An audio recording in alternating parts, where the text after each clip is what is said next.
We came up with this concept from the get-go to build a transforming vehicle so that we could be hydrodynamic and be able to cruise a long distance and then expose our manipulators. I don't know about you, but I grew up watching Transformers, this was basically like, as a roboticist, I mean, I think there were like kind of two objectives I had. Build a transformer at some point in my career, and then deploy a robot from another robot. The transforming thing sounded cool, sounded amazing, and then you had to really you're like, well, why do we need to do it? So the idea of this transformer robot came from the two major areas of subsea robotics.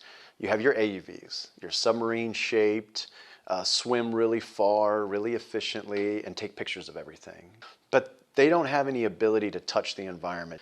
And ROVs, which are the complement to that, are these big dishwasher, refrigerator looking things with manipulators on them, by and large connected to ships. We can, in pretty short order, go from an AUV form to an ROV form and have the best of both worlds. We came up with this concept from the get-go to build a transforming vehicle so that we could be hydrodynamic and be able to cruise a long distance and then expose our manipulators. It was combining the need for efficient transport to a location and the capability of the manipulation.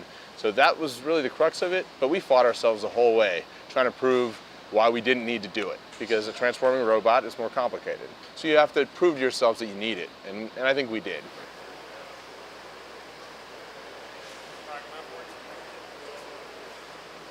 We came out here to start doing testing, so that means transforming the vehicle in the water, or being able to station keep, do moves and navigate around the pool to designated locations, starting to a little bit push our system, kind of throttling up the thrust a little bit, all while we can still see it, have cameras on it, kind of in a safe place for the robot.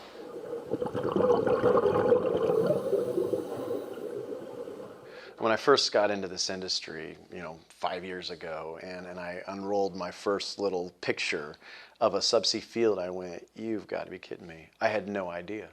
There's a fascinating amount of things underwater. And as such, they need to be fixed from time to time. They need to be inspected from time to time. And there are things to be built underwater. And so what we need to do is unlock our ability to do that in a much more cost-effective way, much more ad hoc.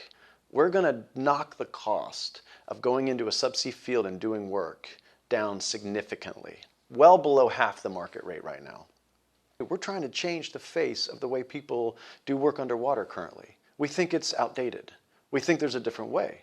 We think there's a better, more cost-effective way to do work underwater, and we're going to prove it.